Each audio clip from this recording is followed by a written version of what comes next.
Okay, so we can switch into English. This Yes. interview is for the English service of Czech Radio. So, for climbers, El Capitan in California's Yosemite National Park is what Mount Everest is for mountaineers. This spring, Czech climber František D'Agostino achieved something there that only a handful of people have ever done. Together with American climber Samuel Stroh, he free climbed the legendary El Niño route on El Capitan in a single day. Just a few days later, he returned to tackle another demanding route on the wall, Golden Gate. And František D'Agostino is our guest today. Welcome to our studio. Hello. Thank you for inviting me. So first of all, congratulations. What does it feel like to achieve something that only a handful of climbers in the world have ever done? Well, it feels like a dream.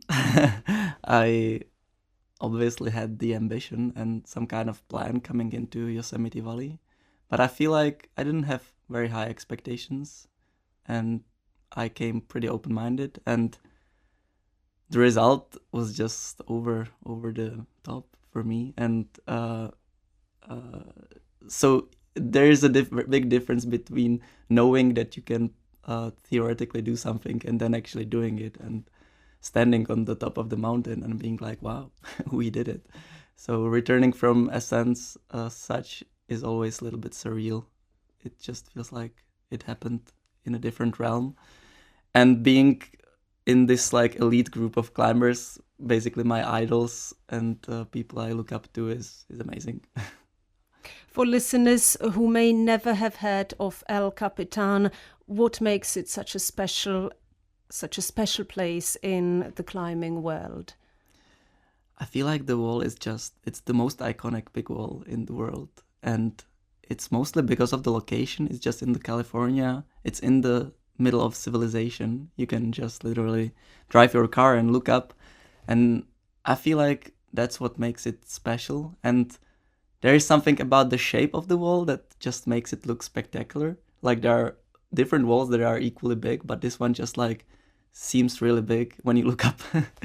and and there is a lot of history that happened in that place. So basically, big wall climbing as we do it today kind of was born in that valley and on those walls. And I feel like that's also very important, or there's some mystique to it.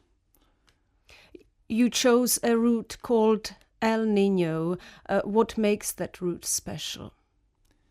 I feel like it's a different route than what people usually climb on El Capitan, because the character of climbing and the rock is a little bit different.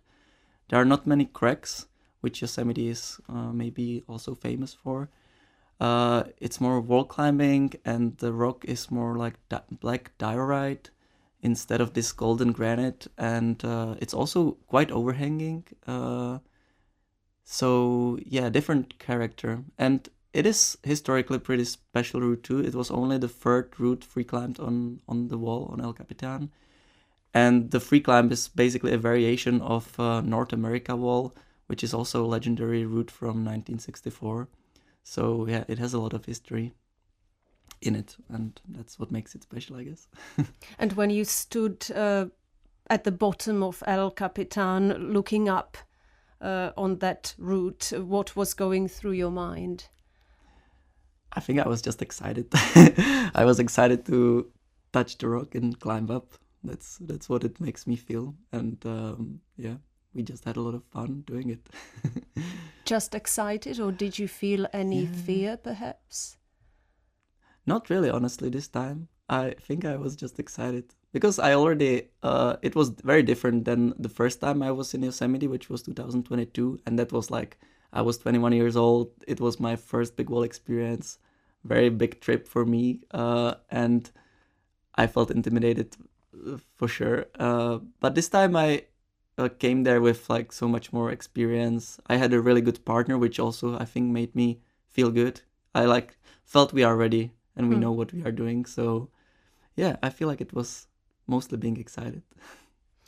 Most climbers spend several days on El Capitan, sleeping on the wall and hauling their equipment with them.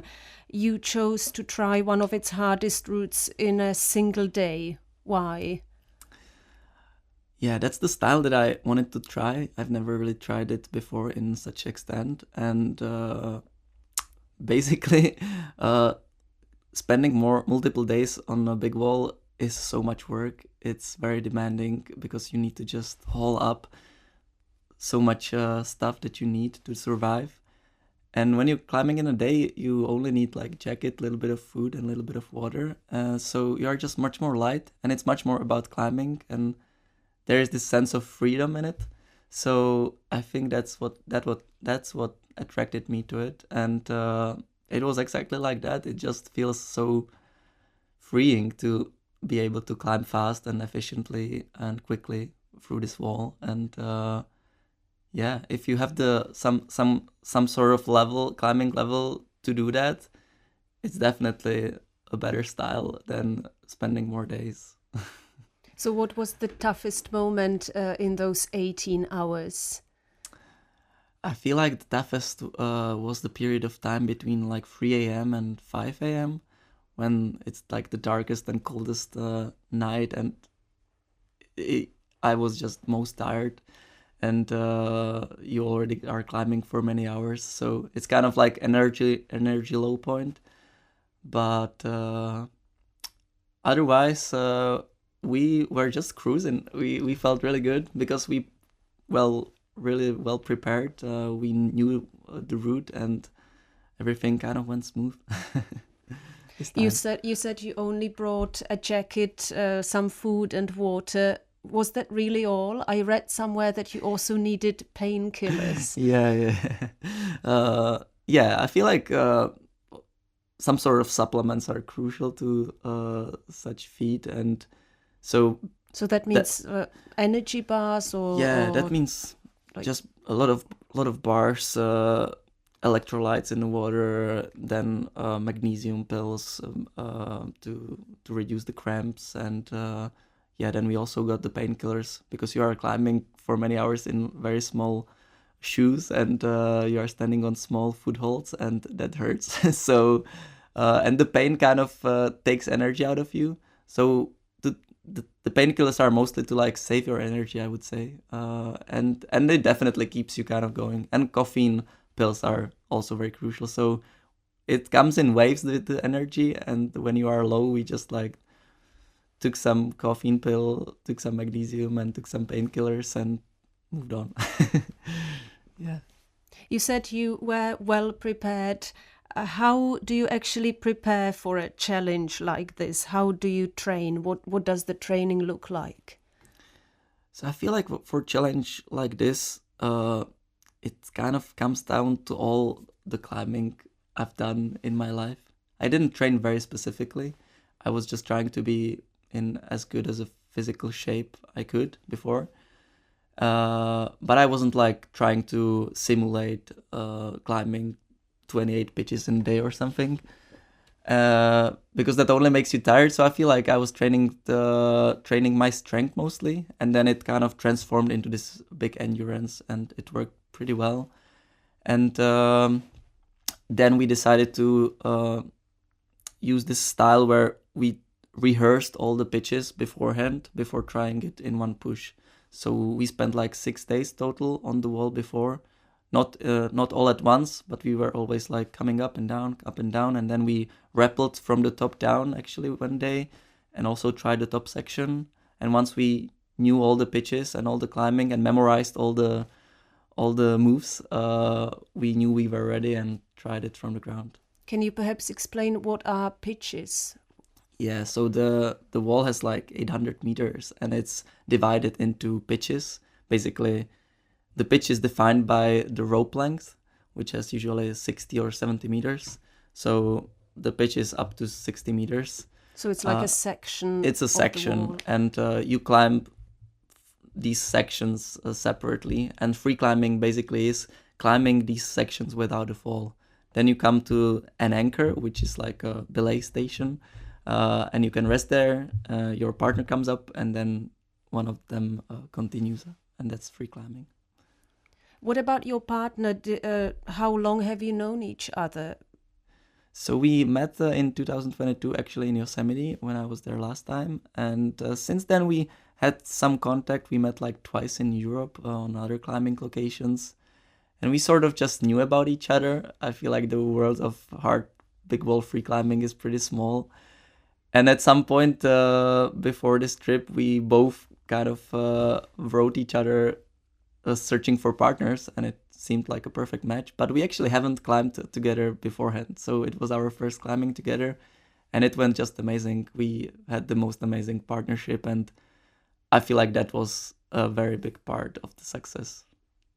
It actually went so well that after you scaled El Niño, you decided to climb another route on El Capitan called Golden Gate. Wasn't one ascent enough?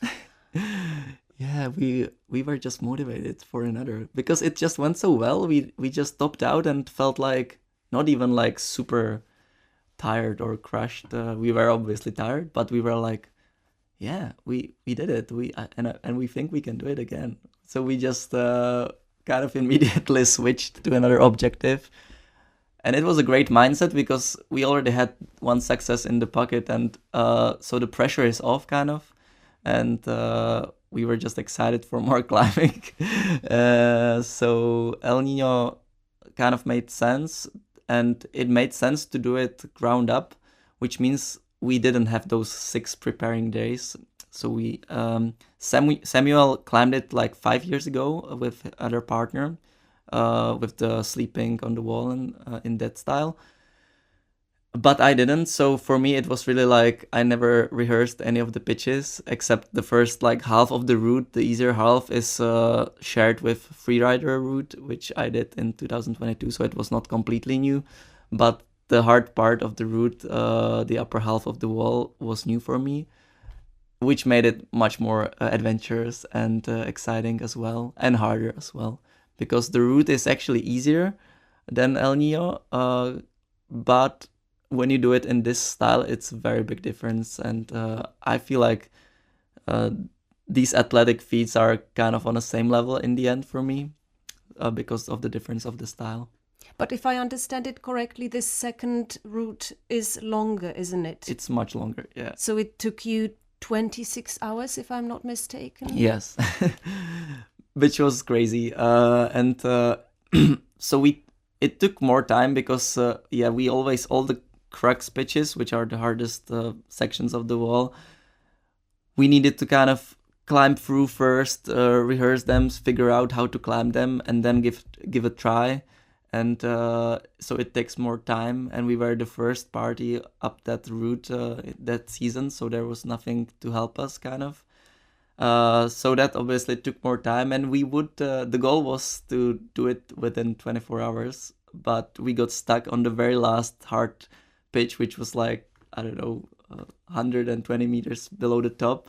But we got stuck, and we ended up climbing it on our 5th try, completely exhausted and out of it. So yeah, it was just more epic, because in El Niño, in the sand, we actually haven't took almost any falls. We just climbed everything. All the hardest pitches we pretty much climbed on the first try. So that was the difference. And it's so much longer. I underestimated that because it's like 900 meters. The wall is 900 meters tall, but there are so many down climbs and traverses, climbing to the side and climbing down.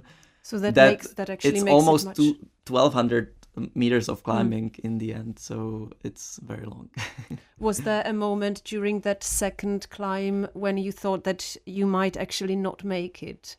Yeah, definitely. On that last pitch, I was fighting very hard, and in my mind, I was definitely like, I'm not gonna give up. I'm not gonna leave here without doing it. But then I still fell, and then Samuel sent it, and at that point, it was clear that he would not kind of come back and support me on more tries. So I just knew I had this one last try. I either free climbed to the anchor where he was, or I fall and we just go to the top and only he would send. So at that point I was like, okay, now it's just decided and all that is left is to try. And I kind of found my peace in that mindset, because I made peace finally with like the possibility of not doing it, which was a very strong moment. Um, and yeah, it was amazing. And then I did it. Yeah. But it was like unbelievable because there was also a photographer and we were all just like looking at each other in disbelief that we did it.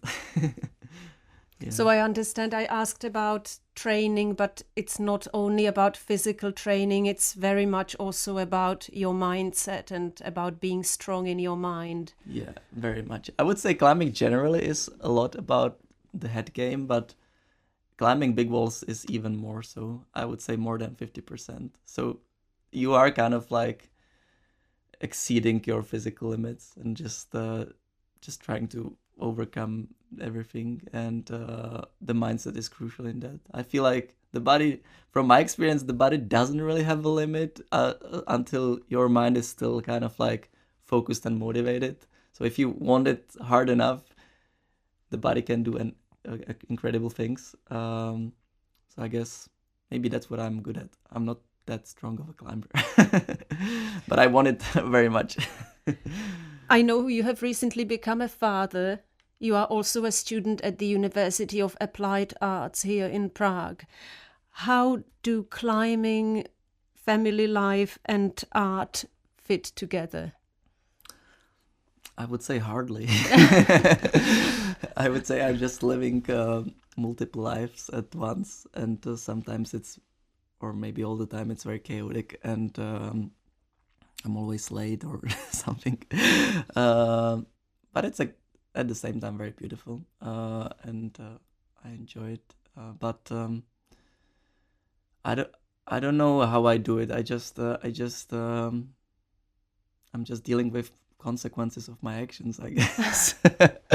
I decided I want to have a family and that I want to be a young father, and I'm happy with it. It's a very big gift into my life. So yeah. What is it about climbing that keeps bringing you back? I feel like it makes me feel the best in my body and in my mind.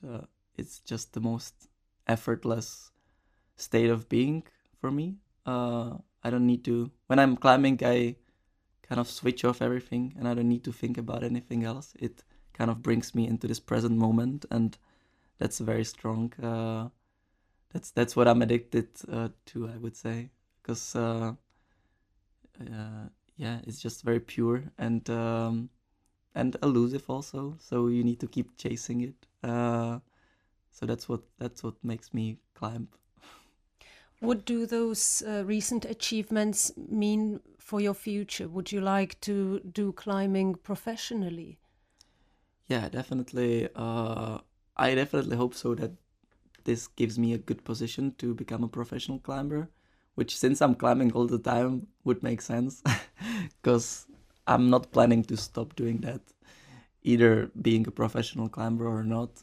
So being professional climber would make it more easy for me. And Yosemite is definitely the place where kind of people, climbers from all over the world, come to prove themselves, and it's the biggest stage that everybody is watching. So I'm very happy that the trip ended up this way, and that now I can maybe like use these successes for my future climbing career. And after this experience in the Yosemite, what's the next dream? Oh, there are many. My dreams are now aimed towards the big mountains, like Patagonia or Karakoram in Pakistan. Yeah, basically bringing these skills that I gained climbing smaller rocks in more controlled environment, and bringing that skill into the big mountains where there are so many factors that you cannot really